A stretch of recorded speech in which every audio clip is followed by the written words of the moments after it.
more questions. General Tovo,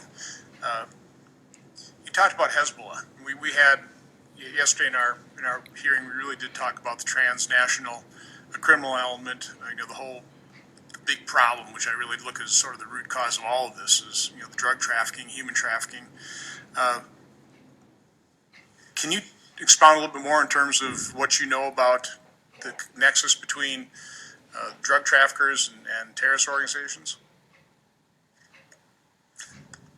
Mr. Chairman, certainly in a classified setting we can give you a lot more detail, but suffice it to say from open source, I think we know that in at least several occasions over the past decade and a half, terrorists have attempted to use our borders, our open borders, to do us harm. I think you may recall around the turn of the century, we had some attacks that were coming out of Canada, Canadian northern border.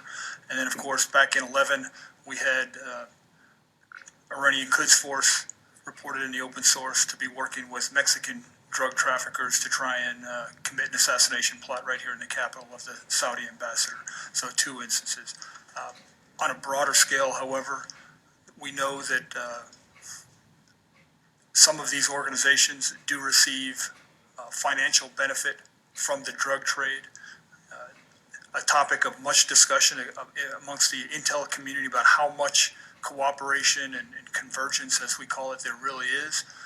There is dispute about that, but I think it's fair to say that there is a good amount of profit that Lebanese Hezbollah makes off of illicit trafficking writ large, on at least the order of tens of millions, and much of it is funneled through the money laundering system and fuels their operations back in the Middle East. I appreciate your answer. We will have a secure briefing on this. We need to delve into